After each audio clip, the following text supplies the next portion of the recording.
صوبہ پنجاب نے انسداد دہشت گردی فورس بنا دی ہے اور یہ اسپیشل فورس ہے۔ کیا یہ اس اسپیشل فورس کی کوئی ضرورت ہے؟ حالانکہ پنجاب پولیس بھی آپریشن میں ہے۔ مسٹر مبشر بھٹا ایڈوکیٹ یہاں موجود ہیں، آئیے ان سے بات کرتے ہیں۔ دیکھیے جی، وزیر اعلیٰ پنجاب نے جو فورس بنائی ہے وہ کرائم کو ختم کرنے کے لیے ایک فورس بنائی گئی ہے، جو کہ یہ میں دیکھ بھی رہا ہوں کہ آتا ہے، میڈیا پہ بھی آ رہا ہے کہ وہ انکاؤنٹر کر رہی ہے، لوگوں کو مار بھی رہی ہے، اور ٹیررسٹ کے لیے علیحدہ سے کورٹ بھی بنائی جا رہی ہے،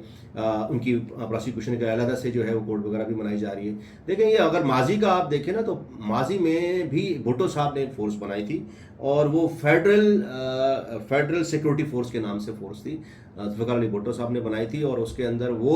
وہ بھی فورس جو ہے نا اس طرح کام کرتی تھی۔ لیکن اس کو ہوا یہ کہ جو کہا جاتا ہے کہ انہوں نے پھر سیاسی مخالفین کو ہراساں کرنے کے لیے، پکڑنے کے لیے، یا ان سے کوئی اپنے مرضی کا کام لینے کے لیے کہ اس فورس کو استعمال کیا، وہاں پہ یہ مس یوز ہوئی۔ اور یہ جانیں کہ یہ بھی آپ دیکھیں کہ ذوالفقار علی بھٹو کو جو پھانسی ہوئی، اس کے جو گواہ تھے وہ اسی فورس کے جو عہدیداران تھے، اور انہوں نے وہ وعدہ معاف گواہ بنے تھے اس کے اندر۔ تو وہ اس فورس کے جو عہدیداران تھے، انہوں نے گواہی دی تھی ذوالفقار علی بھٹو کو، جس کے اوپر بیس کو پھانسی ہوئی تھی۔ اب بات یہ فورس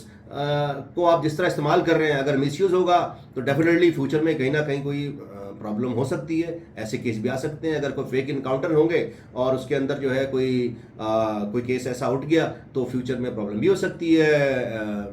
وزیر اعلیٰ کے لیے، جنہوں نے جو فورس بنائی ہے۔ تو یہ اداروں کو جب اگر یہ فورس بناتے ہیں تو اس کے اوپر ایک بڑا چیک اینڈ بیلنس بھی رکھنا ہوتا ہے، اور کوشش کرنی چاہیے کہ صحیح سسٹم کے لیے استعمال ہو۔ اگر سیاسی انتقام کے لیے استعمال ہوگی فورس، یا یہ فورس جو ہے اپنے لوگوں کو راستے سے ہٹانے کے لیے استعمال ہوگی، ڈیفینیٹلی تو اس کا پھر رزلٹ تو آئے گا، اس کا جو ہے کہیں نہ کہیں اس کا خدشہ ضرور رہتا ہے کہ کہیں نہ کہیں جو ہے اس کو یوز بھی کیا جا سکتا ہے، یا یہ چیز جو ہے ابھر کے سامنے بھی آئے گی۔ کوئی فیک انکاؤنٹر جتنے بھی وہ سامنے تو آتے ہیں، تو اس چیز کا بھی میرے خیال میں یہ خدشہ ہے کہ اس کو مس یوز نہ ہونے دیا جائے اس فورس کو، اور واقعی اگر کرائم کو ختم کرنا ہے، کرائم کے ختم کرنے کے لیے بنائی گئی ہے، تو اسی مقصد کے لیے ہی استعمال ہو۔ اور جو تاریخ ہے وہ میں آپ بتا چکا ہوں کہ اس کے اندر کیا ہوا تھا بھٹو صاحب کے ساتھ۔